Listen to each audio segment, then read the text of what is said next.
Hello guys, this is your friend Fanfic Cage 2.0 and we are back with a new fanfic. Which is what if Naruto fall in love with Yoruichi during Chunin exams part 1. And if you enjoy this fanfic then please press the like button and subscribe to my channel for more fanfic like this. And now let's start the fanfic. Release me, a dark voice said, giving a headache to a certain little blonde boy. Who's there? The boy said, features hidden by the surrounding darkness and lack of light. Let me out and I'll give you power. For some reason the boy was greatly scared by the voice, like he knew it had some sort of dark secret. Don't listen him young one, another voice spoke, this one male and deep yet he knew that he was safe with this voice. Get out of boy and don't return till you're stronger. A light shined into the dark world and the boy ran toward it, wanting to leave the darkness and the dark voice. The dark voice, however, didn't agree with him leaving. No, he will not leave. Not until I get what I want. Twin hands made of darkness shot out from under the ground and grabbed the boy's legs, causing him to trip. He tried to break their hold but soon more hands formed, pinning him to the ground. Soon they started to sink into the ground and the boy began to cry and silently asked the other voice to help. Dark creature, the boy is not your tool to use. A flash blinded the boy and when it was gone, he saw that he was freed and that the surrounding darkness was gone, revealing a barren landscape. He will return soon. Go quickly. Listening to the other voice, he ran as fast as he could to the light, while behind him a cloud of darkness, engulfing the land, was quickly approaching. You will not leave. Faster boy, faster. The boy managed to enter the light and was forced to close his eyes at the brightness, but behind him, he could still hear the dark voice yelling his name. Naruto. Naruto. Naruto. Naruto. He slowly opened his eyes when the voice changed to a woman's own and was met with the concerned eyes of a purple-haired woman. The boy, Naruto, hugged the woman crying into her embrace as she comforted him. It's okay Naruto, it was just another nightmare. Although she said it was, both her and Naruto, somehow, knew it was something much worse. Hours later, 6:32 a.m. Shihuan Yoruichi was a woman of many things, former captain of the 2nd Division, Rouge Shinigami along with her 2 childhood friends, the Flash Goddess, and former commander of the Onmitsukido. Not once in her long life would she ever thought that she would become a mother, although it's been fun teaching and caring for Naruto for the last 8 years and not once she regretted her decision in taking him. She still remember that fateful day when she saved his life. Flashback. It was a dark night in the world of shinobi, a place where it was different yet same to the human world, people having abilities that matched the Shinigami own and most having the ability to see them. Because of those things the Sotaicho declared the world off limits to everyone but captains and kept a secret until further information was given about it. After the attack of the 9-tailed fox, it left Konohagakure no Sato open to attack, due to its lack of leaf nin and loss of the Yondaime Hokage after managing to contain the demon. Of course none this mattered to a certain black cat that ran on top of the house in the village. After she and her 2 friends, Urahara Kazuki and Tessai Tsukubishi, was declared enemies of the Soul Society, they had fled taking along the newly dubbed Vizards and hiding them in the human world in special-made Gigai. After about 95 years of hiding, she decided to visit the shinobi world to have some fun. She looked on as the remaining leaf shinobi gathered the bodies of others after the attack. Must have been some attack to cause something like this. She arrived after the sealing of the demon and didn't know the real story of what happened. Before she could leave to see another village, she felt an incredible amount of Raryoku coming from the hospital. This Raryoku it's almost as high as a captain's own. Running toward her destination, she found the window of the room that was giving off the Raryoku and climbed to it but was greatly surprised of what she saw. A baby, about a couple hours old and in a small crib, was crying but that is not what shocked her rather that the baby was giving off all the Raryoku she felt. Impossible, a baby shouldn't be able to give off this much Raryoku at his age. She was cut off from her thoughts as a nurse came into the room and in her hand a small knife. Going to the crib, she looked at the crying baby with disgust and hate before bringing the knife above her head. Wait, is she going to? She brought down the knife and Yoruichi's golden eyes widen, transforming into her human form. She smashed through the window and knocked down the surprised nurse before she could stab the baby. Who are you? The nurse asked, surprised that someone had found her and that her attacker didn't have any clothes on. Yoruichi didn't answer and instead released some of her Raryoku, causing the nurse to shake in fear. Why did you try and kill this baby? She asked, the baby no longer crying but watching Yoruichi. The nurse, filled with sudden hate, stood up slowly and answered. That is not a baby, that is a demon. He killed my husband when he attacked our home. This surprised the dark-skinned woman and looked at the crib which held the baby, who smiled and gurgled at her, completely unaware of being so close to being killed.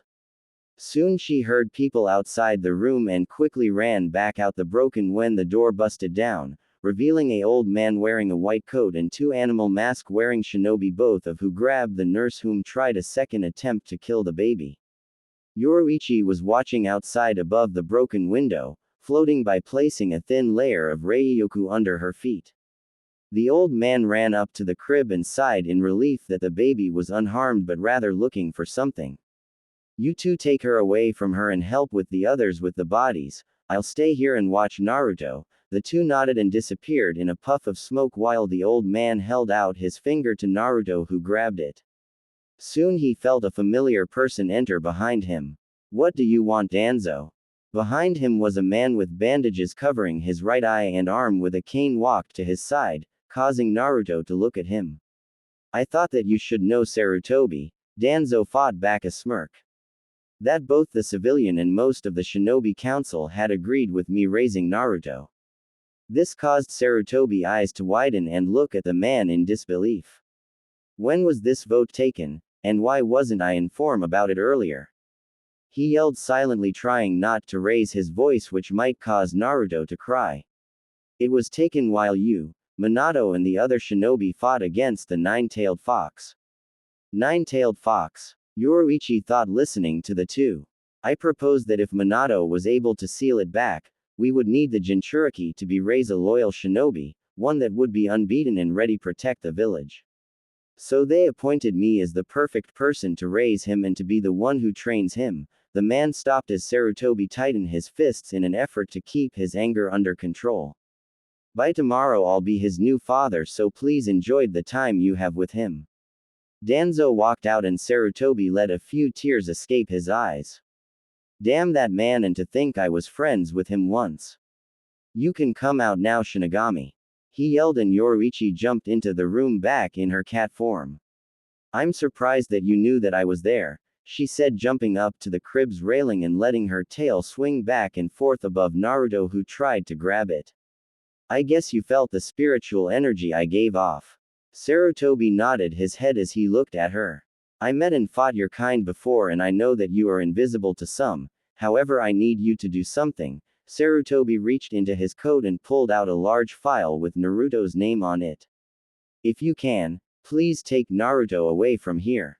Yoruichi was more than glad to take the little baby away from Danzo, but was wondering about some things. First, I want to know about what you two were talking about. I'm afraid that I don't have time to explain it all, but everything about what happened today and about Naruto is in this file. I know that Minato would want his son to become someone who protects the people he cares for, whether it'll be here or somewhere else, but I refuse to have him raised by Danzo just to become an emotionless killer. Just please take him somewhere safe and don't return here. Yoruichi could tell that this old man cared deeply for Naruto, so deeply that he'll be willing to give him off to a stranger and he would never be seen again. All right, I'll take him. Sarutobi sighed but then wondered about something. How are you going to carry him? Yoruichi somehow smirked in her cat form, jumped off the crib, and transformed. Sarutobi's eyes widened at the form of the dark-skinned goddess who took Naruto in her arms and the file from his hands. I promise that I'll take good care of him. She disappeared in a shunpo and left the old man gaping, who then fainted from major blood loss, although he still had a pervert look on his face. Karakura Town. Kazuki was waiting for his childhood friend in the shop. When she asked if he could open a gate to the shinobi, he gladly did it knowing that she was bored, and when she was bored, she would train with him. Even though they're both captains, she was much faster and stronger than him and decided to save himself from the pain. When he felt her Raryoku, he smiled and Yoruichi, now wearing clothes, appeared in the room he was in. "Ah, Yoruichi-chan, how was your trip to the world of ninjas?" He then took notice of the blanket in her arms, stood up and looked at it before his jaw dropped in shock. Naruto was asleep during most part of the travel, and when he was awake he just smiled and tried to grab her neck warmer in an attempt to get her attention. Kazuki was still in shock, and Yoruichi had to say that his shocked face was by far the funnest expression she's seen on a person yet. The blonde man regained himself and looked at her and then Naruto and did so for a minute before saying, "I guess you had too much fun in the shinobi world." Hit crash. Tessai, a large man and friend of Kazuki, Ururu, a small girl made by Kazuki, and Jinta, a young boy, heard a loud hit and crash in Kazuki's room, and the trio went to see what happened. What they found was Kazuki now stuck in the wall and Yoruichi, who had her left hand out, which was in a fist, and her holding a blanket. The three went to see and all of them gained shocked expressions at Naruto. What? How? Jinta had tried to say while Ururu fainted in surprise. Tessai, after he stopped his goldfish looked at Yoruichi, who took out a file. "If you're all wondering, this file will explain everything." She had looked at it during the long trip and decided that Naruto's parents, although Naruto he will never get the chance to meet them, were great people giving up their lives to protect him. She wanted to be the same, to raise Naruto like they would have. End flashback. 8 years, that is how long she and the others had been taking care of Naruto. She sighed as Naruto slept with his head in her lap. She noticed that he would kick every now and then like a small fox, which caused her to smile. She hadn't regretted her decision and will for a long time. She then thought back to his nightmare when he told her about it. That's the third time this month that thing is gaining power, she thought with a frown. What is happening to my little boy? She asked Kazuki about it and said he has 2 theories. 1, the Kyuubi is trying to take control of him, or 2, something else was sealed into him. Even though she told Naruto about his parents, he still considered her as her Oji-san, but was glad to be related to great people. She smiled as she stroked his whisker cheek a bit. 100 years ago, she never considered having kids nor being in a relationship involving kids. But here she is, taking care of Naruto like he is her son, and in some ways they do seem similar. They both love to prank people, and love ramen, and she, along with Kazuki and Tessai, teach him so much. She teach him her animal transformation ability, Kazuki teach him about the human world, soul society, and hollows. Tessai helped him whenever he could, and he got along well with Jinta and Ururu. They had many fond memories with each other, like him fighting his first hollow, something she hadn't forgiven Kazuki for yet. Flashback. Naruto, now 5, was fighting his very first hollow. The hollow itself was very weak, humanoid in appearance with skinny arms and legs, a mask that looks similar to the ones people in African would wear, and the hollow heart in its chest.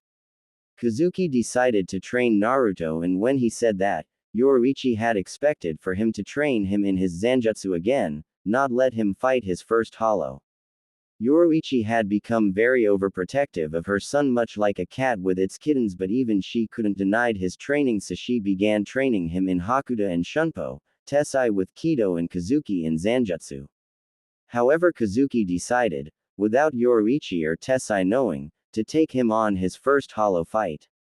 Naruto had been growing well, with his blonde hair in spikes and his whiskers marks, from which Yoruichi suspects is from the Kyuubi, and he still has his baby features like his chubby cheeks, innocent smile, and blue eyes that always to shine with mischief. Right now he had a few cuts on his body from the hollow, and the hollow had lost one of its arm. To the side, Kazuki watched with a smile on his face. Naruto then disappeared, which caused it to look around before noticing the shadow above it. Looking up, the last thing it saw was Naruto's drop kick, which shattered the mask. Kazuki was impressed by Naruto's Hakuda and Shunpo skills were great, along with his Zanjutsu and Kido. Yeah, did you see me Kazuki-kun? I beaten that hollow. Kazuki smiled at his enthusiastic behavior and Shunpo to him. Not bad Naruto-kun, but you still have a long way to go, for now let's head back. Naruto grabbed his hand and they Shunpo away. Urahara shop. Yoruichi was currently waiting for Kazuki and Naruto to come back. After finding out that Kazuki was not in the underground training, she decided to wait for them to come back. She felt too familiar Raryoku and the door opened, revealing the two people in question. Naruto, seeing her, ran to her and hugged her and she noticed some dry blood. Kazuki was currently sweating bullets, not expecting for her to arrive early. So Naruto, how was your training? She asked as he pulled out of the hug. It was great Oka-san. Kazuki-kun took me out and let me fight my very first hollow. By now Kazuki was sweating buckets and Yoruichi had an enraged look in her golden eyes. Tessai. The large man appeared by her side in an second.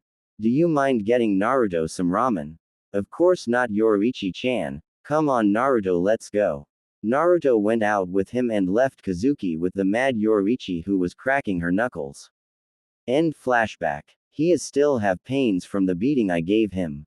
She thought happily with a smile. Then there was the time when he used his first Shunpo to escape taking a bath. Flashback. Naruto. Come out wherever you are. Yoruichi yelled as she, Kazuki, and Tessai looked for Naruto who was hiding from taking a bath. Currently they were checking the underground training room since it's the largest place for him to hide in. Yoruichi, with her cat-like hearing, heard giggling behind a large boulder and Shunpo on top of it. There hid a 6-year-old Naruto who was covered in mud and dirt. Naruto up at the amused face of his Oji-san and tried to escape again, only to be caught by her hug. Come on Naruto, it's bath time. Naruto struggled in her hug as she walked over to Tessai and Kazuki, both of them was watching the duo with smiles. Then something unexpected happened. The moment she placed him the ground to help him climb the ladder, he disappeared in a Shunpo. This shocked the three adults as they looked around for him again. End flashback. While she catch up to him easy, he did gave her two friends a run for their money. She yawned and seeing how that she ain't moving anytime soon, she decided to catch up on much needed sleep that she lost from following a orange hair boy all day. Closing her eyes, she was unaware of the faint glowing seal that was on Naruto's stomach. As Ichigo walked to Urahara's shop, he couldn't help but feel nervous. He didn't stand a chance against that vice captain before, hell he couldn't even land on him when he called his Zanpakuto name. Kazuki even said that the chances, even with his training, he might not make it back home alive. He shook his head. No, he can't be scared. Beside Rukia saved his family life before by giving her powers to him and now it was time to return the favor. When he made it to Urahara's shop he saw that not just Kazuki was there but Chad as well. Chad, what are you doing here? Ichigo asked as Chad stood up. Rukia once saved me, Chad said. I'm going too. What, you didn't hear? Ichigo heard a voice behind him and looked to see Ishida. Ishida, no way will I remain defeated by those Soul Reapers. I'm going as well. Now we're all here. Once again he turned to see Orihime. Please look after me, she said while bowing. Huh, hey, what's going on? Ichigo was pretty shocked that his three friends are going as well, however it wasn't over yet. You're right Ka-chan, he is slow, an unknown voice said, causing everyone to look at the source. Yoruichi was heading toward the group, someone that only one didn't know but only Kazuki and Yoruichi knew. The small yellow kitsune that was following her, or him in Ichigo in the other's case, the kitsune was about half the size and length of Yoruichi and walked beside her, his eyes big and sky blue and the small tail waving behind him. See Naruto, that's why I don't leave you with Kazuki for too long, Yoruichi said, as she and Naruto walked up to the group. You might become like Ichigo here, powerful yet slow. Yoruichi. Ishida greeted. Who is the small fox? Ah yes, none of you met him yet, Yoruichi said, placing a paw on the small kitsune's head.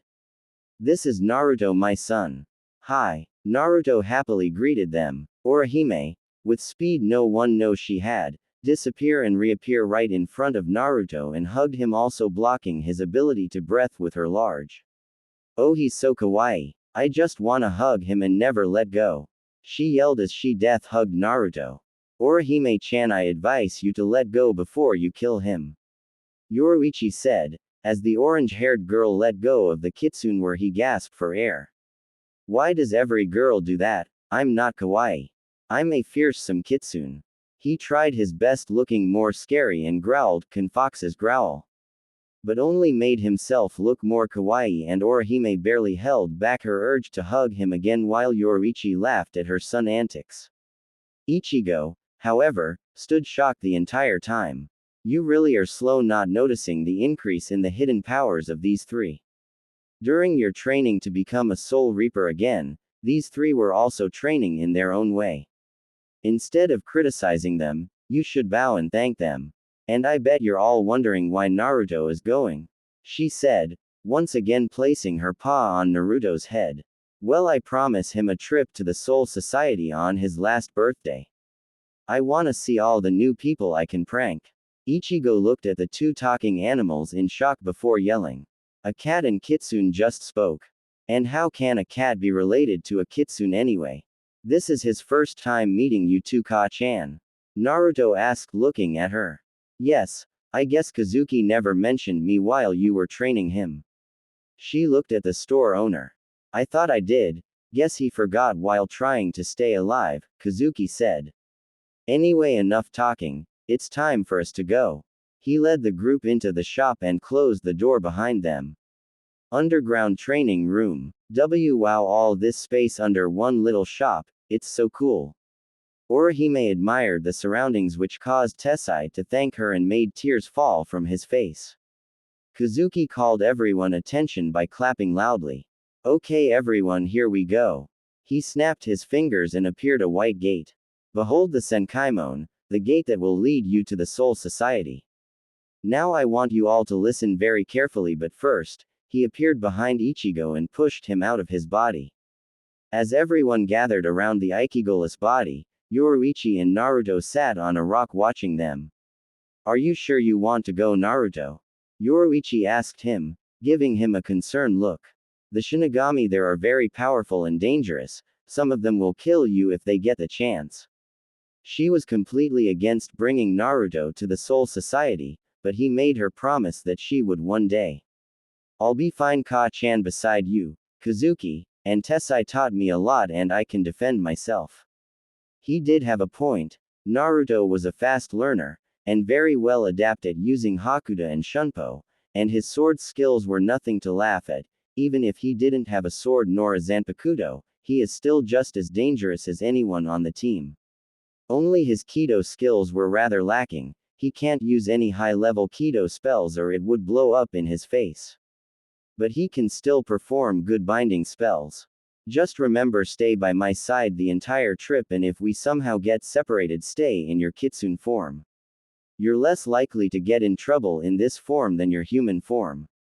Alright, Ka-chan. They both jumped off the rock as Kazuki finished explaining about the 4-minute time limit they have and what would happen if they don't cross over in time. What do we do? Orihime asked. Go forward, Yoruichi said, getting everyone to look at them. I told you that the heart and soul are connected. The important thing is what you feel in your heart and the will to move it forward. I will be your guide, but I will only guide those who can follow me. For a second, no one said anything, then Ichigo stepped forward. Are you done talking yet? He said. Why do you think we're here? So you understand, if you fail, you cannot return home. Ichigo nodded his head, as did his three friends as well. A bright light got their attention and they looked at the gate which Kazuki and Tessai were now opening. Okay, on the count of 3, run though. Everyone tensed as the gate glowed brighter. 1. Rukia saved my family. Ichigo thought with a determined look. 2. She helped my brother find peace. Orihime thought with a graceful look. 3. She saved my life. Chad thought, one eye showing a determined fire. Go. I refuse to take my defeat laying down. Ishida had a look of revenge in his eyes. They all ran though the gate as it opened and a bright light engulfed them. When it was gone, only Tessai and Kazuki remained, who stood up and tried to touch the gate, only to receive a shock from it.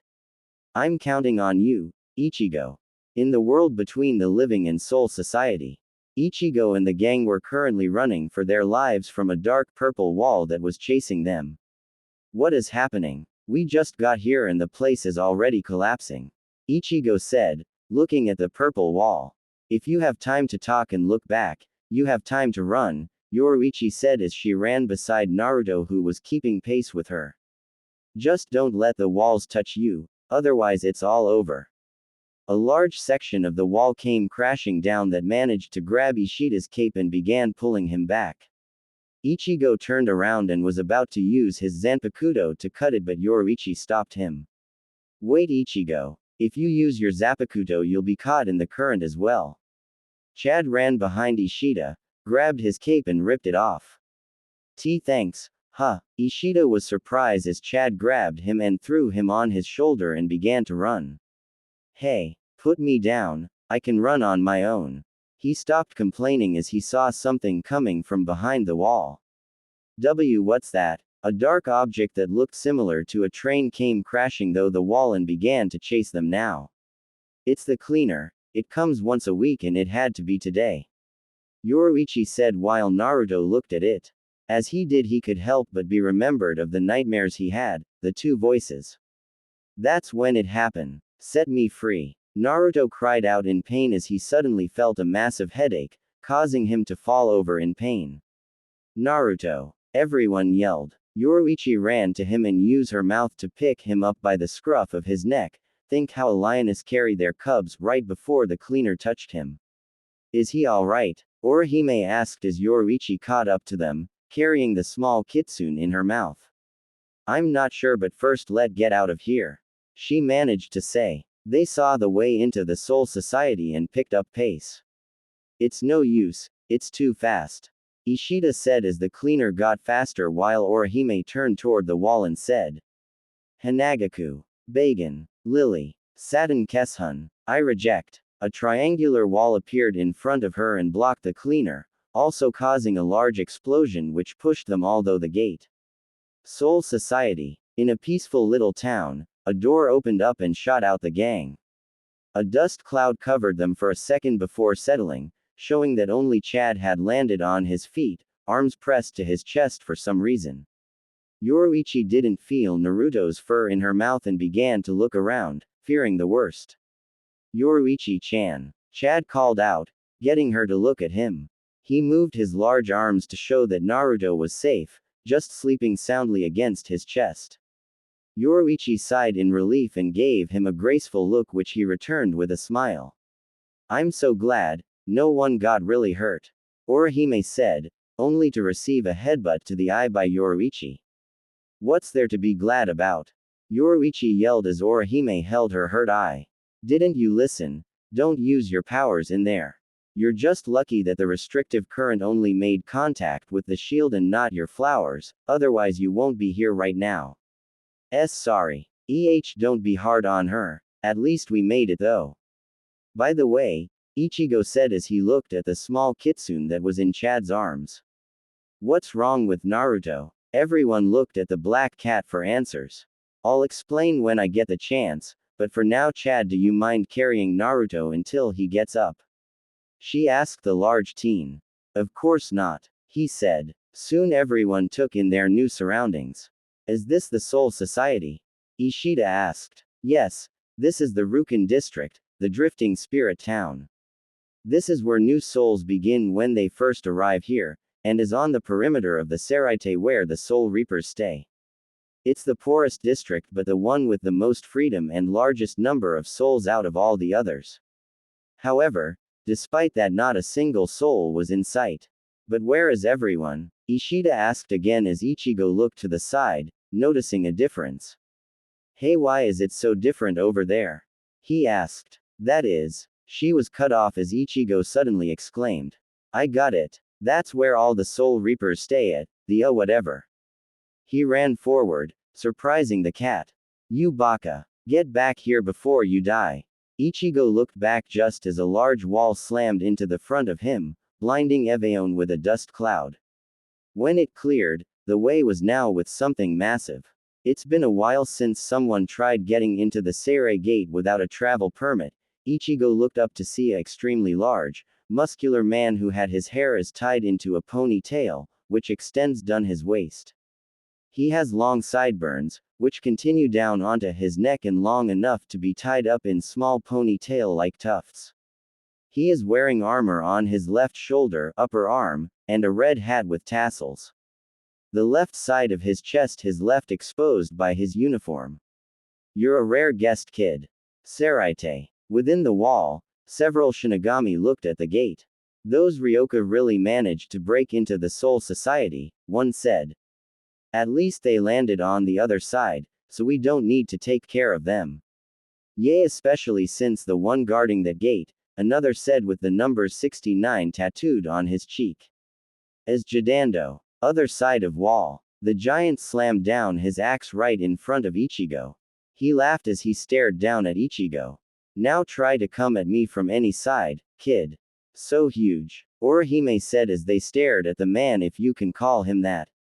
He's way too huge to be human, just who or what is he? Ishida asked. His name is Jidando, he's one of the 4 best picked to guard the gates that lead to the Seraite. The gate we're trying to cross is the White Road Gate. Gate. Does that mean we have to beat him?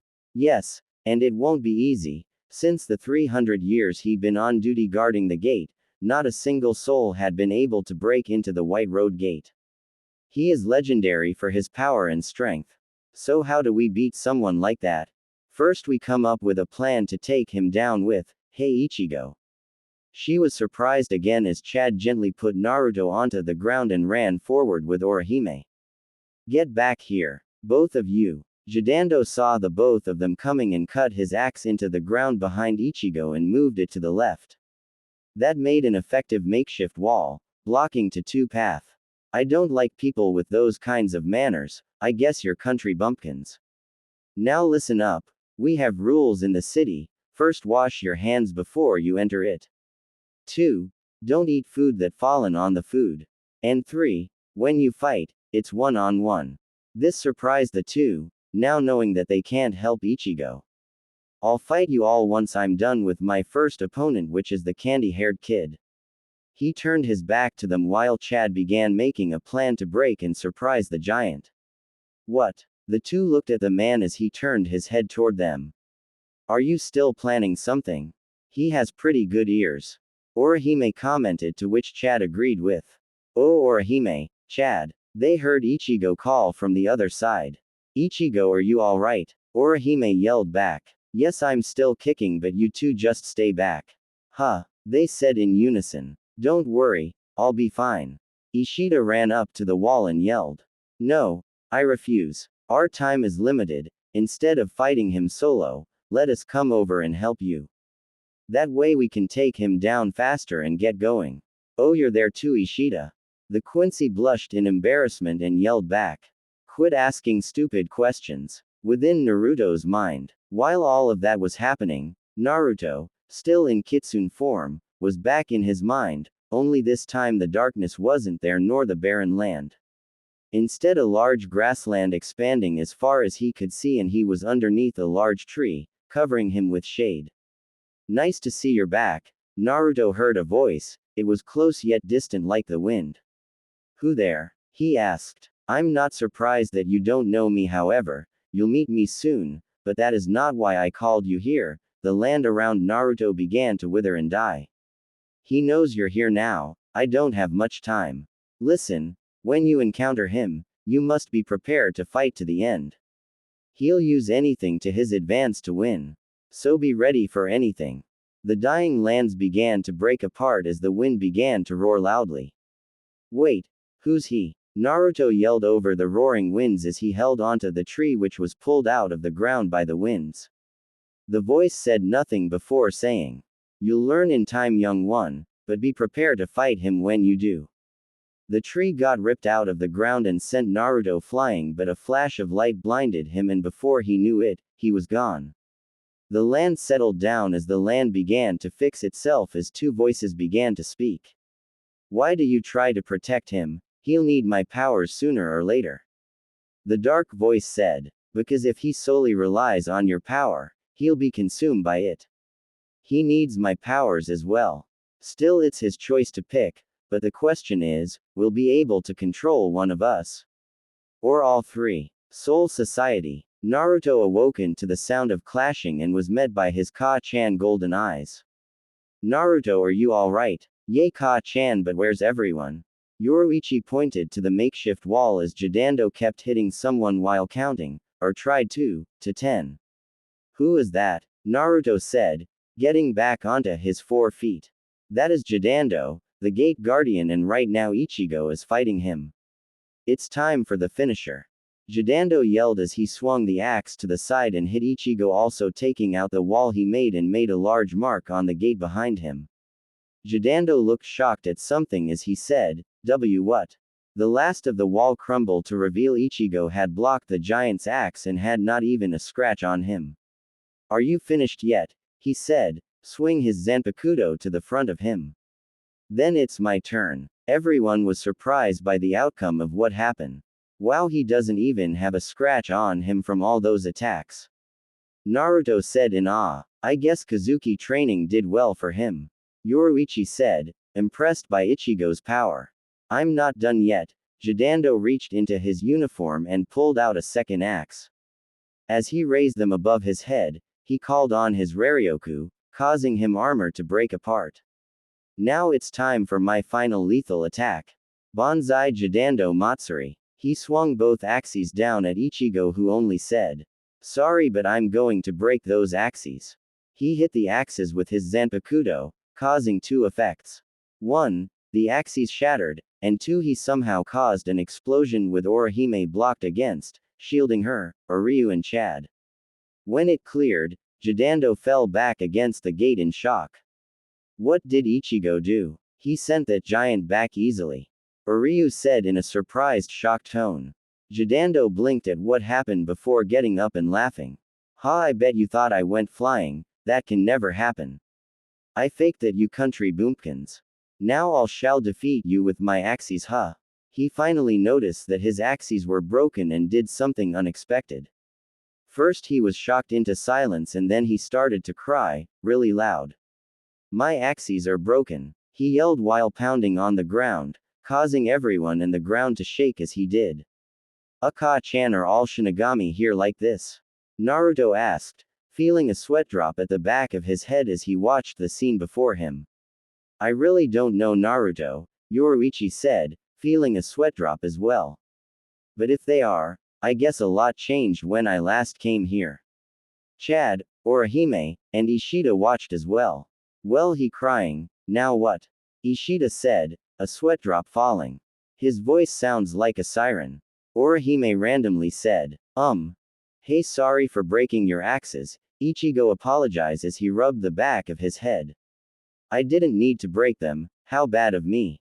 Jidando crying slowed down as he replied, no. Why, you're not bad. We're enemies, but you are concerned about me. He suddenly grabbed Ichigo with his large hands. You have a big heart. Well, if you see someone crying, you should at least try to comfort them. And look at me, crying over my axes like when a kid favorite toy breaks, Jidando said as he stood up. I'm a loser. Throwing his arms into the air, he went on with his rambling. A complete loss, as a warrior, as a man. I completely lost. He looks down at Ichigo. It's been a while since I became the guardian of the White Road Gate, I never lost once. You are the first person to defeat me in combat. Jidando wiped away some of his tears. Pass. I, Jidando, give you permission to go through the White Gate Road. Huh. Ichigo was still a little surprised at Jidando act, but his mind caught up to the last thing he said. Why, yeah, so we can all pass now. Ishida said. Yes, I lost to your leader, which means all of you can go. I have no right to stop you. Huh, Ichigo is our leader. No way. Why are you so upset? Your name is Ichigo, Jidando said, looking at the group. That's cute. This got Naruto, who was now sitting on Orihime's head, to laugh loud enough for Ichigo to hear. Shut up, Naruto. Besides, Ichi means 1, and Go stands for protect.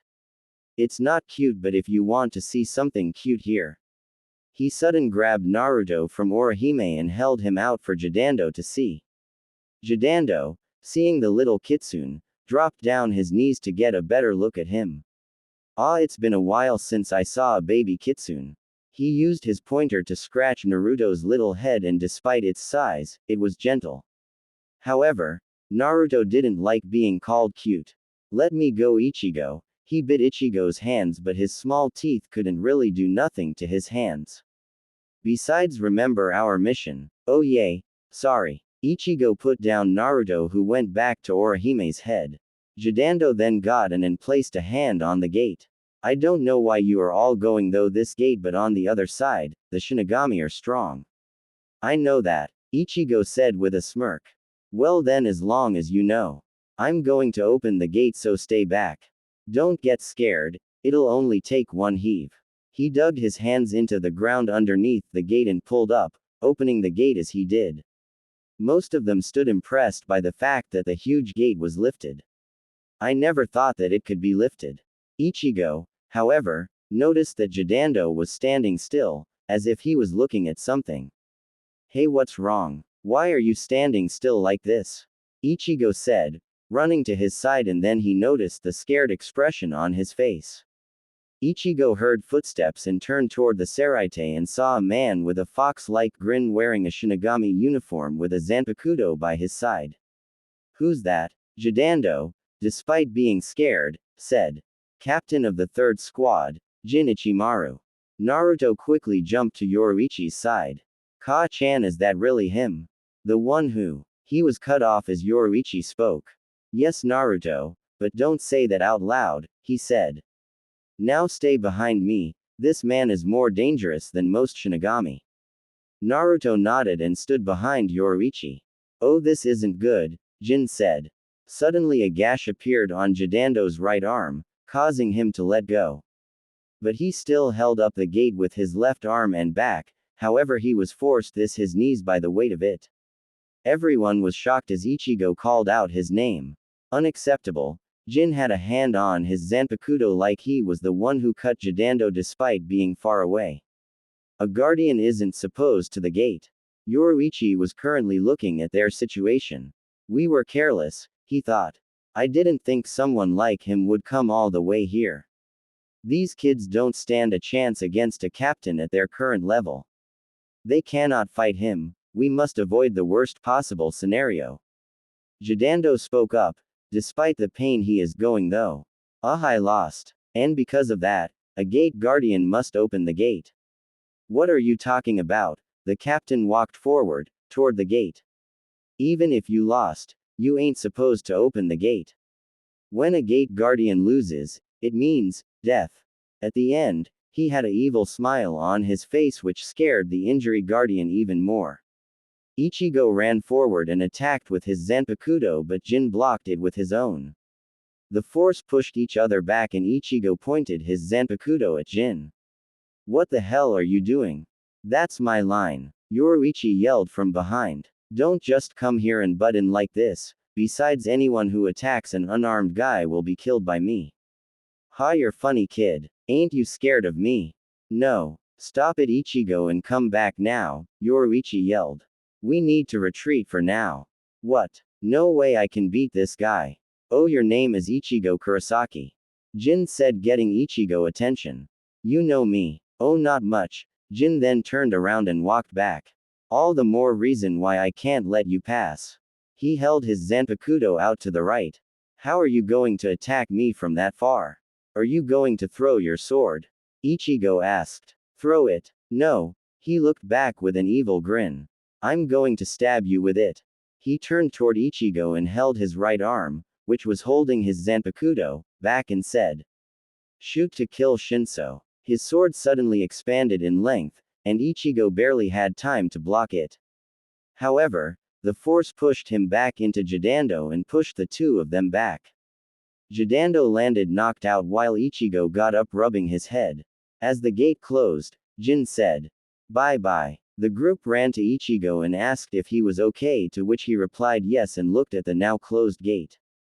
Damn. Later. The other voice told to be careful when you are going to fight the dark voice. Yoruichi asked again as they walked around the Rukan district. As Ichigo and his friends looked around and decided to meet up later at the elder's house, Yoruichi wanted to talk to Naruto about why he fainted in the world in between. Naruto explained why he did as well as his dream he had. They were currently in their human forms nearby a small river within a forest they found. Naruto inherited many traits from Yoruichi, like her lack of modesty and dislike of clothing. Which explains why neither of them were wearing clothes. Naruto was still 8 years old, but he was a little bit taller than before. Yes, Ka-chan. The other voice made it sound like that I'll need to fight him, Naruto said, looking at his reflection in the water, as some fishes nibble on his small toes.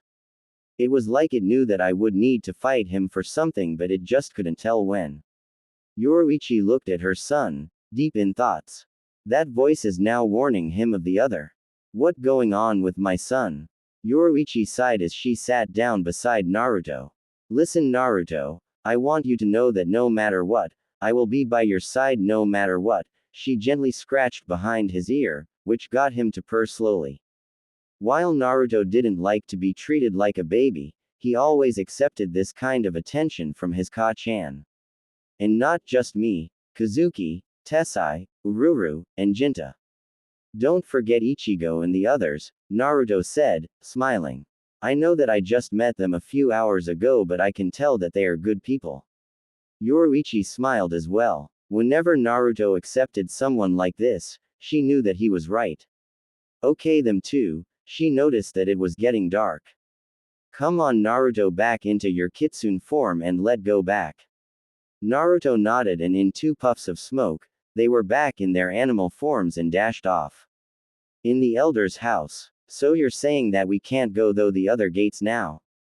Ichigo asked. The group was in the elder's house and was looking at a map in the dirt.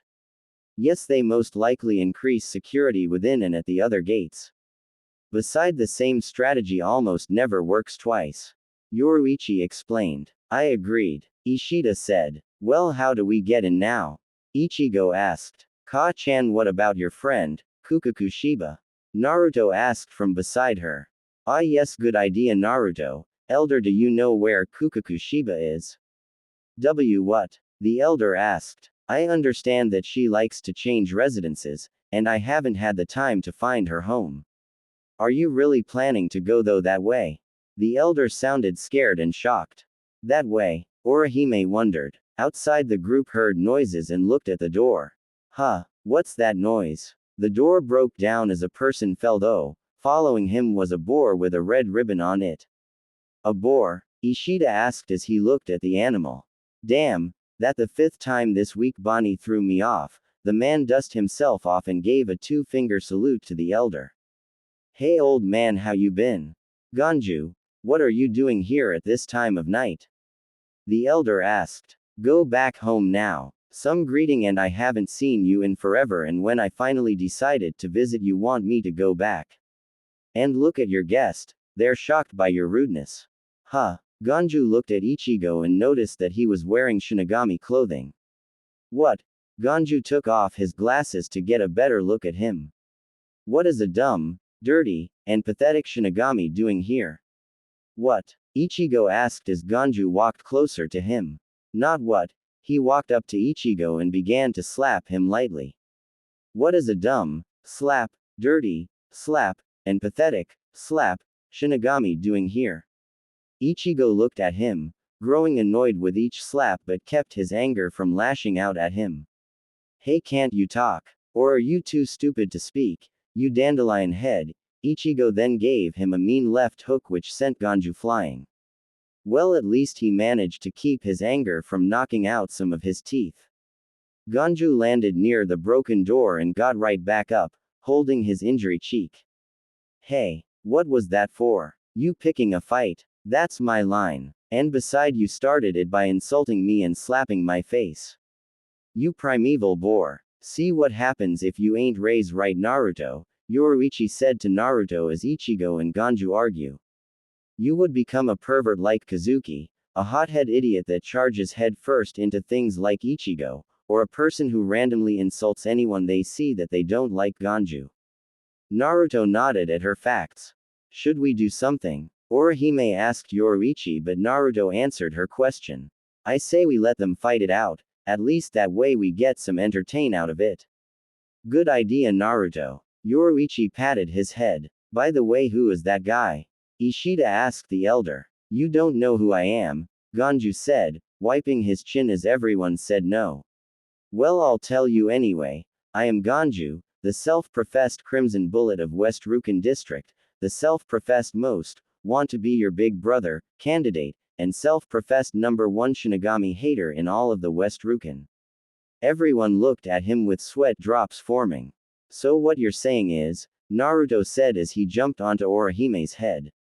You're a winner of 3 fake titles that you made up yourself and a nobody that hates Shinigami. That's right, Ganju said with a large smile, but his head caught up to the words Naruto said. Wait, I'm not a nobody, and for your information, my friends gave me those titles. Let me guess, all 4 of them. Yoruichi smiled at her son. He also inherited her sharp tongue and witty comebacks for anything. Ha, if a baby kitsune can insult you like that, then you're hopeless. Ichigo said with a smile. Shut up. You strawberry. Ichigo translate into strawberry as well, or is my Japanese wrong again? Ganju yelled and tackled Ichigo outside. Ichigo's friends were about to run to him and help, but 4 people blocked them. Sorry, but we can't let you cut into Big Brother fight. 4 more boar riding people blocked their path. Now get out of here, Ganju yelled at a downed Ichigo. As long as I'm alive, no Shinigami will be allowed to enter in the West Rukongai. Ka-chan, Naruto said from inside, hearing the words that Ganju said after deciding to jump off of Orihime's head. Ain't everyone here beside us technically dead? Now that you say it, yes they are. Ichigo then gave Ganju a foot to the face. Cripes, don't you ever stop talking. Beside, if you want to fight, then bring it on. How dare you punch my handsome face a second time? Ganju held a hand to his face. I kicked you the second time, idiot. Ichigo, stop fighting and save your strength for real enemies, not in this meaningless fight. Yoruichi spoke up from near the door. Hey, he started it, so if you want us to stop, tell him. Sheesh. Getting work up for something this childish. I swear Naruto acts more mature than him sometimes. Yoruichi thought. Alright then, no more talk, bring it on, strawberry. Ganju grabbed a hatchet out from its cover. Stop it, Ganju, the elder said as he went out of the house. He isn't an evil Shinigami. Shut up. Beside Shinigami or Shinigami, no matter who they are, he looked at Ichigo. Get ready. He ran forward toward Ichigo, who was weaponless. This isn't good, he doesn't have his Zanpakuto. Ishida said, but Chad ran past him and hurled said item at Ichigo, who caught it. Thanks, Chad. He removed the wrappings and held it out toward Ganju, who was still rushing forward.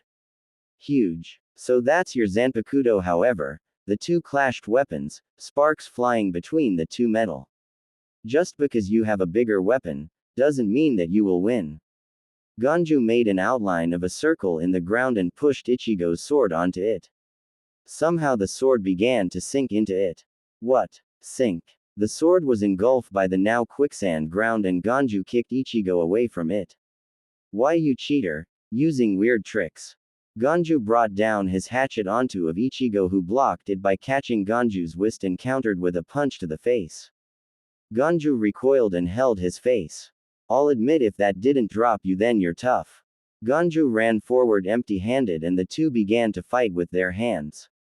Ganju, while the bigger and stronger looking of the 2, was slightly slower, while Ichigo was able to block and counter most of his attacks. Ichigo threw Ganju behind him and almost stomped on his head, but Ganju rolled out of the way in time. Ganju got up and ran forward, ready for another round, but speaking of time.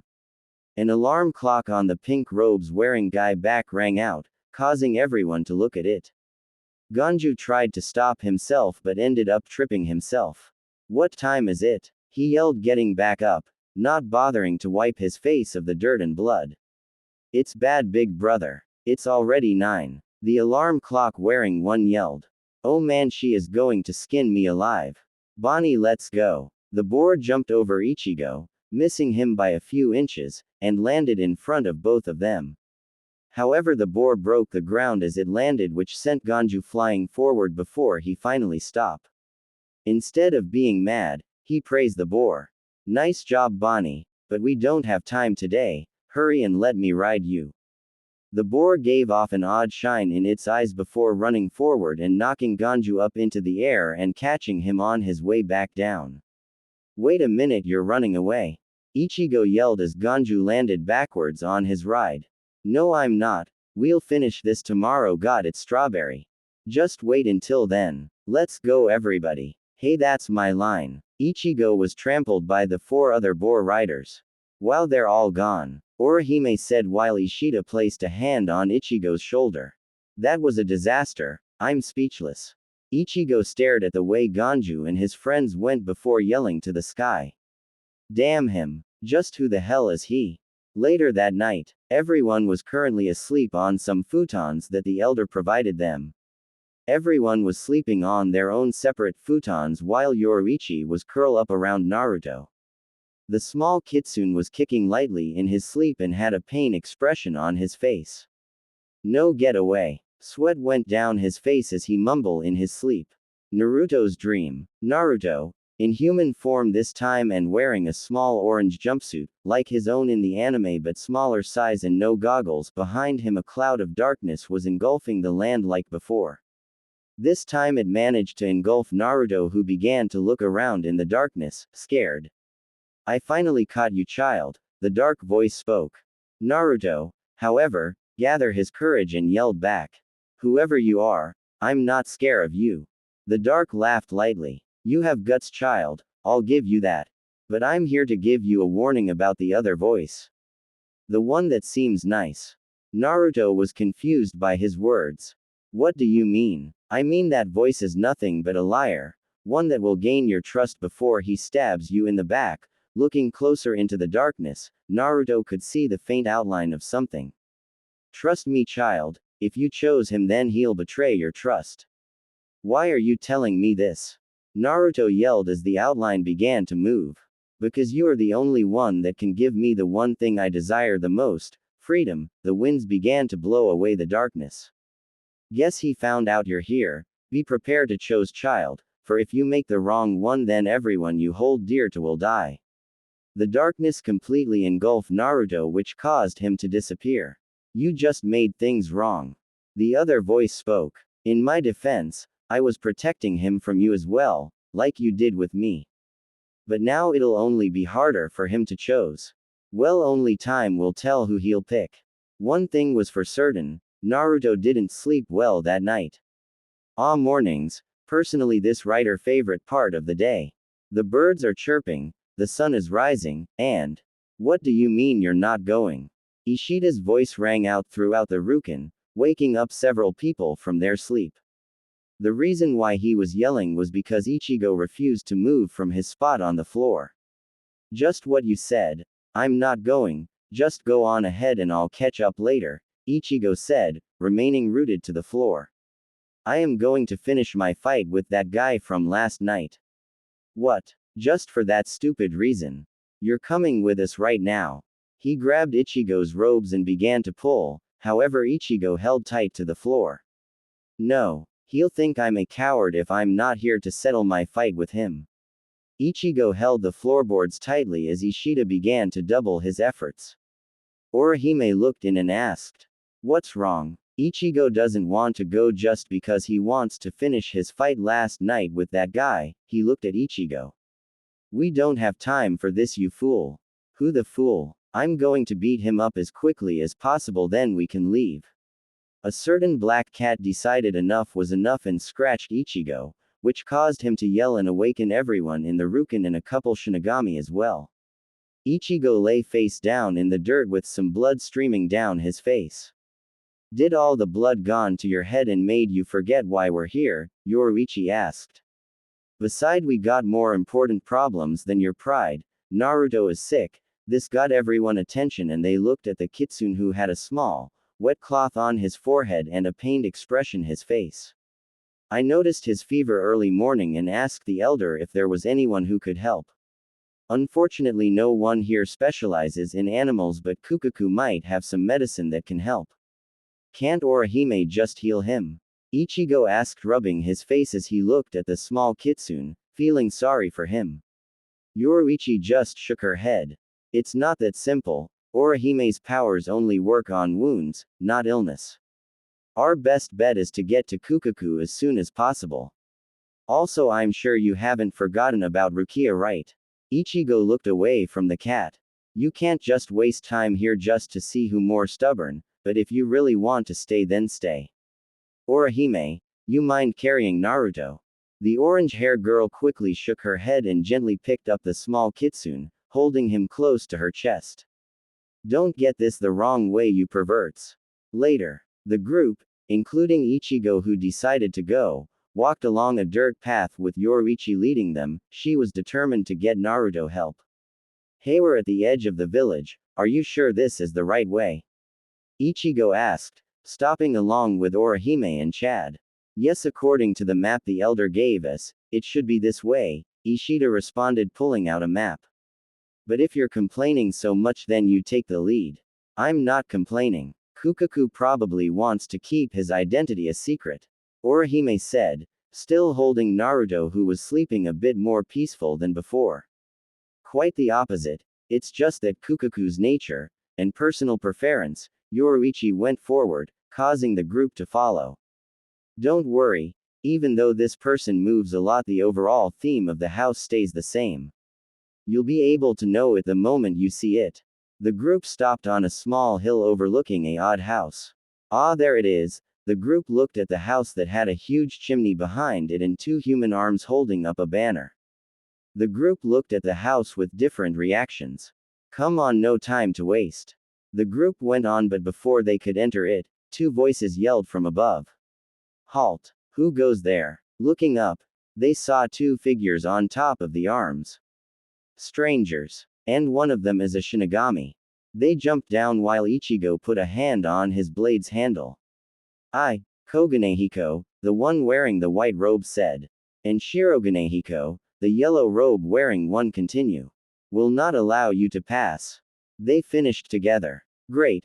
More gatekeepers. The Soul Society is becoming a real pain. Ichigo said while the two noticed someone near his feet. Yoruichi-sama. They yelled in unison. Inside. And there we go. This should help the little kitsune, Shiroganehiko said as he held up a small spoon of green liquid medicine. The group was currently in a room under the house where they sat side by side while Yoruichi sat beside Naruto, who was awake a little. Come on, little guy, just drink this and you'll feel better. He held the spoon for Naruto, who sniffed it before turning his head away, not liking the smell of it. Yoruichi sighed. Naruto always hated medicine. She got closer to him and said, Naruto, I know you don't like it, but you'll have to drink it to get better. The kitsune looked at his Ka-chan for a moment before sighing mentally, knowing he can never win in an argument against her. He turned toward the spoon and drank the entire thing, fighting against an urge to vomit it out. After he finished it all, he felt the fever going away and began to feel much better, but also tired. A side effect of the medicine, Yoruichi-sama, he'll feel a little tired after he drinks it, but he should wake up soon. Shiroganehiko said as Naruto went back to sleep. It's alright, he needs his rest anyway. She said. The door behind Shiroganehiko began to knock. Hi, Kukaku-sama, will see you know. He opened the door to the surprise of everyone, see a woman at the end of the room. She has green eyes and was wearing bandages over her long messy black hair that parts down in half at the small of her back. She had a white skirt and provocative red robe exposing her ample bosom. She was missing her right arm and has a tattoo on her left arm. She had bandages around her right shoulder and both ankles. She also has wooden sandals and a cloak. Ah, it's been a while, Yoruichi. She said as the black cat went over to her, carrying Naruto by the scruff of her neck again. Kukaku is a woman, the teenagers exclaimed. I don't recall ever saying she was a man. Huh, who are those kids and the fox? Kukaku asked as Yoruichi set Naruto down and sat in the middle of the room. Actually, Kukaku, I have a favor to ask you. That's usually the case whenever you visit me, Kukaku said as she stared at the cat. Is it a difficult problem? Most likely. It's been a while since we talked like this, alright, tell me. I enjoy difficult problems. Repentance Cell. As Rukia stared out at the two tools that will cause her death, Renji looked at her before going toward her. Vice Captain. One of the guards said. Renji put a hand on her shoulder and leaned down to her face. Here is the unconfirmed information. 5 Ryoko was able to break into the Soul Society yesterday and one of them carried a sword as tall as himself. This got the black hair woman attention as she looked at him. No, it can't be. And had bright orange hair. He finished, much to the horror of Rukia. Shiba home. I see, I get the picture, Kukaku said, as she smoked a pipe. Alright, I'll do it. Really? Yoruichi asked. Hi, if that dumb genius is involved, I can't refuse even if I could. She paused as Shiroganehiko brought a mug of beer. I don't know much American drinks, so yay, setting down her pipe, she picked up the mug. However, while I trust you, I don't trust these kids. By the way, you still didn't explain who the fox is. Said fox was sleeping beside Yoruichi. Very well, this is Naruto. She paused as Kukaku took a drink of her beer. My son. Kukaku's eyes widened in shock at that information. She spat out her beer and began to cough furiously. Of course, her spit take managed to douse everyone in front of her and caused Naruto to wake up. Ka-chan, where are we and why am I wet? He asked, noticing his wet fur. Yoruichi coughed. Can I speak to you and your son privately? Kukaku said, standing up and going toward and opening another door. Yoruichi nodded and motioned Naruto to follow her. As the two went into another room, Kukaku looked at the teens and said, I want you guys to meet my kid brother, he'll be following you all into the Seraite. He's a bit of a pain though. Entering the room and closing the door, she heard a muffled sound from the other side. All right, talk, she said as the two transformed into their human forms to wipe themselves of the beer. How'd you get a son? Minutes later. Wow, that's interesting, Kukaku said with Naruto in her lap, reading a small book about a hero slaying huge beasts to revive the one he loves. Naruto was wearing some of Ganju's old kid clothes, so he had a white and green robe on him. Although it was still a couple sizes too big since the bottom went past his legs and the sleeve completely covered his short arms. Yoruichi was wearing her usual attire just without the neckwarmer. Yoruichi knew her friend deserved to know about Naruto, so she told her most about Naruto, leaving out certain parts for his sake. Yes, my little kitsune is pretty tough for someone his age. Yoruichi said, messing with Naruto's hair. And I'll admit he is pretty cute. Kukaku smiled and pinched one of his baby fat cheeks, which caused Naruto to try and get away. Although I never took you for the motherly sort, what happened to the old saying, if you have kids, your fun is over? Quote, I guess I was wrong, Yoruichi said, rubbing the back of her head. Taking care of Naruto been much more fun than I expected, hell, he even picked up a few of my traits. I can tell. The trio turned toward the sound of fighting and yelling in the other room where they left the teens. Geez, what the heck is going on in there? Taking Naruto off her lap, Kukaku got up to open the door but was stopped by Yoruichi. Hang on, let me and Naruto transform back. Kukaku smirked. I see they don't know that you're a woman, right? Yoruichi nodded and gently took the small book from Naruto, to which he pouted. Ka-chan, I was reading. He said, face in a cute little pout. I know, but time to change back. The two was engulfed in a small cloud of smoke to reveal the two in their animals' forms standing on two piles of clothing. Kukaku opened the door and was forced to dodge Ganju as he came tumbling into the room, breaking the door as well. He got up and charged Ichigo, who was in a fighting stance. Hey Ganju, why the hell are you fighting? Kukaku asked as the two fought. Ka-chan, it's that weirdo from last night. Naruto said, jumping onto Kukaku's shoulder who scratched behind his ear. You already met Ganju. Yes, and it was rather odd. The two males duked it out, throwing and receiving punches and kicks. However, it went over the line when Kukaku's pipe, which she left on the pillows, was stepped on and broken into two. Alright, that's enough. Naruto, sensing danger, jumped off her shoulder and she gathered some Ryutsu into her left fist and slammed it into the ground, causing an explosion. Luckily, everyone but Ichigo, Ganju, and Shiroganehiko managed to get out in time. I can see why she always moves around Ka-chan. Naruto said from Chad's shoulder, eyes wide. Me too. Chad agreed with the small kitsune. Extreme makeover. Orihime randomly said. Inside. What the heck is wrong with you bakas? Kukaku yelled at the two downed males. Both of you fighting the moment you saw each other, and look at what you did, you destroyed my house. The remaining of Ichigo's friends looked inside to see Kukaku stomping on her brother as he tried to explain. But sis. A foot to the face cut him off. No excuses. She twisted her foot a little and looked at the teens. Any complaints? No. They said in unison while Naruto jumped off of Chad's shoulder and got closer to Ichigo. Hey Strawberry, you still alive? He tapped his small paw against Ichigo's face. My name is not Strawberry, you dumb kitsune. He groaned, only to be picked up by the hair by Kukaku, who had a mean look on her face. First off, you insult Naruto, you insult me, got it? She growled as Ichigo began to sweat nervously. Second, this is my house. If you don't like the way how things are run here, then you're more than welcome to leave. Now say sorry. Sorry Naruto. Ichigo said. Good. She dropped him back down and took the small kitsune into her arms. Ichigo crawled over to Ganju, who had a footprint on his cheek. Your sister is scary. Tell me about it. Ganju grumbled. Alright, everyone up. Kukaku ordered, to which everyone got up. Shiroganehiko, go outside and start the preparations. He nodded and ran outside. Everyone else, be quiet and follow me. Underground. Everyone was currently walking through a long hallway that was lighted somehow without the use of generators. How is there lights here if we're underground and no generator? Ishida asked. I keep a special plant in the cracks of the walls that is able to glow brightly.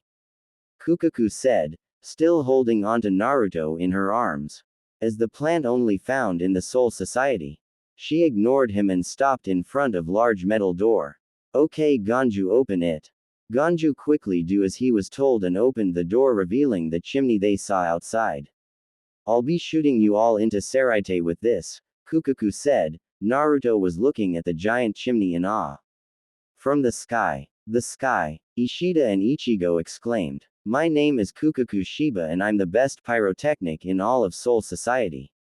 She gave a thumbs up with her left arm. Cool title, Naruto said, getting a pat from Kukaku. Days later, I decided to skip the other parts due to two things. One, I think it's a little boring, and two, I'm typing this at school right now and got a test in 10 minutes. Listen, once we're in the Saraite, we all need to stay together. Yoruichi said, her tail still bent from an incident with Ichigo. Of course, Naruto thought it was funny looking and played with it a little until he was told to stop. The moment you encounter any captains, just run and hope they don't chase you. Our mission is to save Rukia and nothing else, and don't take any risks. She looked at Ichigo. That means you also. Kukaku walked over to them and said, hey, I'm about to start the cannon. You all ready? She got nods from everyone. Okay, but first, she took out a small necklace that was in the shape of a orange flame out and placed it around Naruto's neck. Since you're technically my nephew, I want you to have that, but be careful with it. It used to belong to someone very special to me. Ganju took one look at the necklace and his eyes widened. No way, that's his necklace. And she's just giving it away. Okay, I promise to take good care of it. Naruto said. Kukaku smiled and went up to the cannon and began to chant. Now start pouring your Ryutsu into the ball. Everyone, excluding Naruto due to the fact that in his fox form he can only do some low-level binding spells, began to do as they were told. Kukaka was nearing the end of the Kido and took off her bandages around her head, which wrapped around her left arm and was engulfed by flames. She slammed it down and the cannon shot out. Great job, Kukaku-sama. Her two friends praised her. Kukaku, however, took her sword out of the ground and looked at the sky with a sad look. Be careful, Ganju. She then thought of the smile that Naruto gave, causing a tear to go down from her eyes. Just like his smile, so warm and bright at everything, she thought with a smile. I still miss you, Akihiro. Somewhere in the real world, a black-haired man sneezed. Bless you. Someone said that walked past him. Thanks. He rubbed his nose and went back to reading a book about fireworks. Seraite. Alert. Alert. Someone yelled out, causing all the captains who were in a meeting to look outside along with most of the Shinigamis. Intruders in the Seraite. Could it be those Ryoku? A man wearing a ear patch and had spiky hair with bells at the end said. All squads get into positions. Every Shinigami began to prepare for an attack, closing the gates and grabbing their weapons.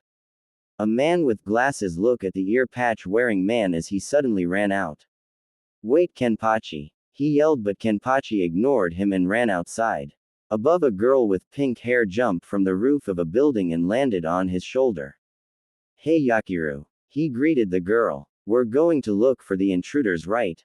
She asked with a smile on her face. Yup. It's those Ryoku. I wanna see if any of them can give a good fight. He licked his lips with an insane smile on his face. The meeting is dismissed for now. The captains looked at the captain commander as he spoke. Your actions will be discussed next meeting, Ichimaru, but for now return to your squads and prepare for a possible attack. Everyone began to file out of the room while the glasses-wearing man spoke to Jin. It was lucky that the warning came in time. I don't understand what you're trying to say. Jin said, his ever-present grin on his face. You may fool everyone, but you can't fool me. With that, the two left, leaving a certain confused white-hair captain. Everyone looked at the ball that was trying to break into the Seraite. Come on, break, you dumb shield. Kenpachi said with the battle lust smile on his face matching the bright smile of his vice captain. With Ichigo and others. It's no use, we don't have enough Ryutsu. Ishida yelled. Even with Ichigo's vast amount of Ryutsu, the shield was proving to hold up against them. Suddenly a wave of shock went through the inside of the ball and caused Naruto, who was holding on tightly to Chad's shoulder, to fall off and onto the ball with Yoruichi. The moment he touched it, the ball began to glow a dark purple and made it shot right through the shield. Below, every Shinigami looked at the ball as it glowed a dark purple and shot right through the shield. However, the action wasn't missed by the captain commander, who was looking at the events from the first diversion barracks. That Ryutsu, it seems so familiar. He quietly said before turning and walking back into his room. Did you see that? One Shinigami exclaimed. It just broke through the shield like nothing. They looked at it, sailed in the sky, a dark purple tail trailing behind it. Above, everyone held on tightly as they shot forward, however the ball cracked and broke after they made it halfway into the Seraite. Naruto. Yoruichi yelled as she tried to go toward her son, who was knocked out, but Chad's large body blocked her way and she was forced to hang on to him. Soon a whirlpool of Ryutsu appeared and began to pull them apart. Everyone grabbed onto someone. Ichigo and Ganju grabbed each other, Chad with Yoruichi, and Ishida with Orihime. However, the kitsune began to drift away from the group while Orihime tried to reach out and grab him. But he shot out from the whirlpool before she could reach him. No, Naruto. Yoruichi was about to jump out with him but was held back by Yoruichi. Yoruichi, he'll be fine. If he got us through the shield, he can survive the fall. Beside, we need someone to guide us. He said, not liking the words one bit but had no choice. Yoruichi looked at him and nodded. Naruto, please be alright. Unknown to her, the necklace that was around his neck began to glow and turned into a small ball of purple Ryutsu. It went in another direction before landing under a tree, and disappear, leaving the small kitsune asleep in the shade. As the Shinigami rushed around looking for the intruders, they failed to notice a black cat on top of a building. Time to look for Naruto. Yoruichi thought as she turned and ran in the direction that Naruto fell. With Naruto. Okay, I'm separated from my Ka-chan, have no idea which part of the Seraite I am in, his thoughts was interrupted as his stomach growled. And I'm hungry, but I just ate before we left. Sighing, he went on with looking for his Ka-chan, or food, whichever came first. However, he was stopped as his kitsune nose picked up a certain smell. Single quote. Is that ramen? He went into a run, following the smell, and saw that it led into a large building, of course not that he cared. After walking in and out of several rooms, he finally found what he's been looking for, a nice big, hot bowl of ramen on a table. Naruto trained himself to be able to eat ramen even in his kitsune form. After betting Kazuki he couldn't, so he just went up to the bowl and began to eat. However, he failed to hear the footsteps and voices outside the room he was in. Outside. It's too bad we couldn't get Yukataki Taicho favorite food with all the shops closed. A man with dark hair and a short goatee told the shorter woman next to him. Lucky that I made my homemade ramen for him while you wasted your time. The woman next to him said, smiling, which caused the man to get mad. I'm willing to bet that Yukataki Taicho will get burnt by it because you made it too hot. He yelled back. At least I made him something, and why are you carrying those spices? The man had 2 bottles of spice in his hands which he shook slightly. Because your ramen is too plain tasting, these will give it taste. It's not plain, your taste buds are. She yelled as they got near the door for the Taicho office, which she opened. Then they saw something yellow eating Yukataki Taicho's ramen. Ah, Yukataki Taicho ramen. They yelled in unison. Naruto kept eating as the two debate on what to do. What are we going to tell Yukataki Taicho?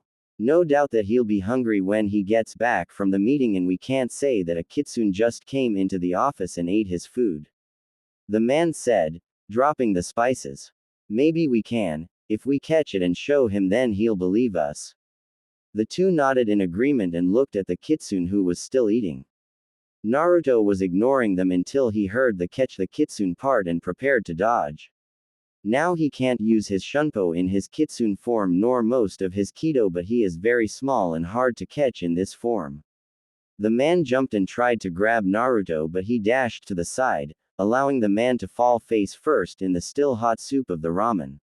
As he screamed, the woman ran up to him and tried to grab him, but Naruto jumped up and kicked the back of her head as he landed and jumped again, making the woman fall. He ran out of the room with the two close behind him. They ran by several Shinigami which he ran under, and the duo pushed aside anyone not fast enough to dodge them. Don't these two know how to give up? Naruto thought as he turned a corner and ran between another Shinigami legs. However, when the two turned the same corner, they pulled themselves into a sudden stop. Yukataki Taicho. The two bowed as the man blinked. Kion-chan, Sentaro-san, I thought you two were going to wait for me in the office. He asked as the two began to sweat. We were Taicho, but we left to help the division with the trouble after I made you a nice bowl of ramen. But when we return, we saw that kitsune eating your ramen. The man blinked again. Kitsune. He turned behind him and saw a baby kitsune hiding behind another corner, the small head peeking out looking at them. Odd, not much baby animals can get into the Seraite, the kitsune must have died young. Poor thing. Smiling, he took out a chocolate bar from his sleeve and torn it open, allowing the smell to blow in the direction of the kitsune. Naruto, catching the smell, looked at the smiling white hair man who was holding a chocolate bar out while on one knee. Naruto can tell that the man didn't give of any ill purpose, so he slowly made his way to him. That's right, I won't hurt you, Yukataki said as the kitsune got closer to him. He, and his 2/3 seats, watched as the kitsune sniffed the chocolate before taking a small bite and give off a happy purr. Yukataki gently took the kitsune into his arms and scratched behind his ear, getting another purr. Ah, up close he is really cute, Kion said, petting Naruto as well as Sentaro. Let's head back to my office, I have some things to discuss with you both. They nodded and headed back to his office. Inside, You're still against Rukia's execution, right, Taicho? Kion said as they sat in the office with her and Sentaro in front of their Taicho who had Naruto in his lap. Yukataki sighed as he petted Naruto. Yes, Rukia was always a bright girl, a little short temper maybe, but always willing to help someone out. I wasn't happy that Council 46 decided to kill her over a small crime, he scratched behind Naruto's ear. All of it seems a bit strange. On his face was a serious expression, one that Haven's been seen by his 2/3 seats in a while. Then he suddenly lifted Naruto up into the air. But I can think about all that later, for now I got to find the right name for this little guy. His serious expression was replaced with a smiling one, causing two to sweat drop slightly. Let's see how about Sora. Since your eyes are sky blue, Naruto shook his head, showing the trio that he can understand him. No. Okay, how about Tomoko? Again no. That's a girl's name. Naruto thought as Yukataki thought of another name for a second. I know, Naruto. Fishcake. Kion thought it was odd for her captain to name the fox after a ramen topping. Yukataki smiled at her, causing her to blush and look away. No, Maelstrom, I can tell that there's something special about this kitsune. They all suddenly felt someone releasing their Zanpakuto and battling someone else. I guess someone found one of the Ryoka. Sentaro said, as Kion nodded in agreement. Naruto, however, knew whose spiritual pressure of the Ryoka. That's Strawberry. I guess Ka-chan wasn't kidding about him running into fights. With Ichigo. Ichigo suddenly yelled, it stands for Guardian, damn it. What the hell are you yelling about? A bald Shinigami said, his Zanpakuto now a spear with a wax wooden shaft. Ichigo looked around with an angry look on his face. I have the strangest feeling that someone called me a strawberry. Back to Naruto. Naruto wiggled out of Yukataki's hands and jumped out the window, landing softly on a roof, and ran in the same direction of the battle. Ah, too bad, that kitsune would have made a good pet. Yukataki was more focused on the fact that he lost a good pet, rather than the fact that he ran off in the same direction of the battle. Seeing their captain's saddened expression, Kion and Sentaro jumped to their feet. Don't worry, Taicho, I shall find and bring Naruto back. Sentaro yelled and, for some odd reason, jump out of the same window Naruto used. Not if I get him and bring him back first. Kion yelled, doing the same as Sentaro. However, the roof they landed on wasn't meant to take the sudden weight and collapsed, sending the two down into the storage room. Maybe we should have thought before we jumped. Kion said on the back of Sentaro, both had swirls for eyes. Sentaro nodded in agreement. Naruto was running and jumping across the rooftops as fast as he can, however he suddenly fell when he felt something hit his side. Landing on the ground, the last thing he saw was a clown face man. Hours later, Naruto slowly woke up to find himself in a cage on a table within what appears to be a lab. Ah, you're finally awake. A voice said from the shadows, and walked out was the oddest man Naruto ever saw. The man had black and white makeup on his face in a skeleton image with an odd hat and had golden eyes. He was also wearing a captain's haori, and he walked over to Naruto, looking at him with a smile that screamed insane. I've never had an animal test subject before, so you should feel honored to be the first one I use my methods on. The clown reached into his coat, pulled out a needle with green fluid in it, and opened the small metal cage to inject it into Naruto's body. What he didn't expect was Naruto dodging the needle with impressive reflexes and running out of the cage.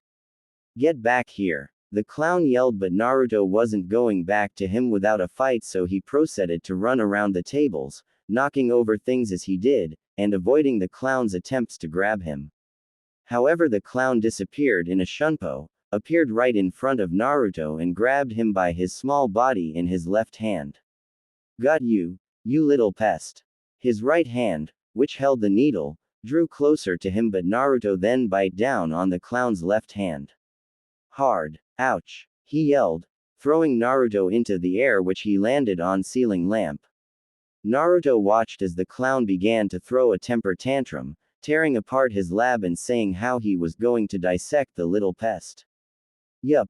He wasn't going back down unless the crazy clown leaves first. Looking around the room for a possible exit point, he concluded, there wasn't one. Well, there was one, but that was the door, and no way in hell was he going down there until the clown leaves first. Nemu, come and help find this little pest. The door opened and walked in was a young female Shinigami who had a melancholic expression on her face. Yes, Mayuri-sama, she said in a emotionless tone and effortlessly picks up a large table, looking under it before dropping it back down. As he watched the two Shinigami look around the lab for him, he couldn't help but wonder where his Ka-chan was. With Yoruichi. Yoruichi, still in her cat form, was walking around the second division, looking for Naruto and also observing her old student. You really changed in the 100 years I've been gone, huh, my little bee. Yoruichi mentally sighed as she watched Soifun train some of her division members. Okay, back to finding Naruto. Now where is that troublesome little fox? She went in the direction of the third division, determined to find her adopted son. Back with Naruto. Naruto was thinking of a way to get past the two of them without being noticed when Nemu looked up at the lamp he was hiding in. Making a small ep, he quickly withdrew back. Please don't tell me she saw me. Unfortunately, she did and told her father, creator, who looked up and threw his Zanpakuto at the lamp, barely missing Naruto but hitting the line that connected the lamp to the ceiling. Naruto fell and landed in the arms of Nemu, who then held him tightly in her arms. Good job, Nemu, now hold it still. The clown brought the needle closer to him, but before he could get any closer, Naruto used a sight block on the clown, trapping his arms behind his back, catching him off guard. Nemu was also caught off guard, so her grip on him loosened enough for him to jump out of her arms and run out the door. Nemu, don't let that pest get away. Mayuri yelled at his daughter, who ran after the fox. That fox just used a Kido, although a weak one, but still that made it even more better test subject to research on. Anyways, back with Naruto, who was running down the halls of the 12th division with Nemu hot on his tail. She's determined, all right, I'll give her that. Naruto thought, sparing a glare back to look at Nemu, who was catching up to him. He then spotted an open window and picked up his speed toward it before jumping when he was in range, but Nemu, seeing where he's going, drew her Zanpakuto from her sleeves and threw it at the window with enough force to close it. Naruto, however, was already in mid-jump and hit his small head on the glass and fell to the floor. Before his head could clear, he felt himself picked up under his arms and was now looking at the emotionless expression of Nemu. Naruto tried to wiggle out of her grip but couldn't and soon stopped, wondering what was going to happen to him. Nemu, however, was staring at him before she let one hand go and scratched the fox behind the ear, getting a small purr from the orange fox. Nemu smiled very slightly and felt if her father, creator, was coming. He wasn't, so she guessed that he was waiting for her back at the lab, so she opened the window and let Fox go, watching it look at her for a second before going out. She turned around, but before she could take a step, she felt something on her shoulder and turned her head to see the fox again. The fox then licked her right cheek with its small tongue before running back out the window. Back in the lab, Mayuri watched his daughter come back empty-handed and yelled, "You failed to catch that fox, didn't you?" Nemu didn't say anything, and just when he was about to hit her, an alarm rang from his computer. He walked over to it before turning it off and turning back to her. "I'll give you your punishment later, but for now we have other subjects to capture." Nemu silently followed him, although she was a bit happy on the inside that she felt like she made the right choice, letting the fox go. She wondered if she'll see it again. With Naruto, he was running to no specific location in mind, but when he did take notice that it was night now. Soon he ended up what appears to be a training ground with a division barracks nearby. Now, after what happened in the last two barracks, he would think to know better than to go into another one, but he was curious as he heard the sounds of laughing. He went through a window and, after a few minutes, found the source of the laughter. Large, drunken men was having a party and, for some reason, fighting each other with another they could grab. This is exactly the kind of place that Ka-chan would never allow me into. Naruto thought as he ducked under a plate. However, he was suddenly picked up from behind and was now staring into the eyes of a pink-haired girl. Hey, it's a little fox, she said, squeezing him against her while he struggled to get free. However, her exclamation caught the attention of all the men and they looked at the small fox in their lieutenant's arms. Hey, it is a fox, one said, getting a closer look at Naruto. You know, I know how to make fox soup, one with blonde hair said with a lick of his lips. That made Naruto freeze in the little girl's arms as all the men looked at him with hungry looks, but he was saved by an unexpected savior. No way. If any of you tries to eat orange, I'll make you all go through my special training. The little girl finished with a glint in her eyes that made all of them swallow in fear. Later. Well, this is better than that last division one was in. Naruto was currently playing tag in the training ground with the little girl, who said her name was Yakiru, and was now running away from her as she tried to catch him. She then disappeared in a shunpo and managed to tag him on the head. Got you, Orange. Your turn to catch me. She yelled and was about to run when someone yelled. Yakiru, it's time for bed. She and Naruto looked to see a bald man wearing bandages on his body and holding the door open. K. She looked at Naruto with a smile. Come on, Orange, let's go. She walked toward the barracks when she saw that her new friend wasn't following. What's wrong? Naruto looked at her in slight regret. She was fun, but he still had to find his Ka-chan. He shook his head as she walked to him. You have to go? Yakiru asked, which Naruto nodded his head. She had a small frown on her face before she smiled. All right, but if I see you again, we have to play, okay? Naruto nodded his head, jumped on her small shoulder, gave her a small lick on the cheek, before running off into the darkness, giving her a wave of his tail as he did. Yakiru smiled and waved back. Bye, Orange. With Naruto. After a few hours of running around aimlessly, Naruto now found himself nearing another division building, feeling tired from today's events.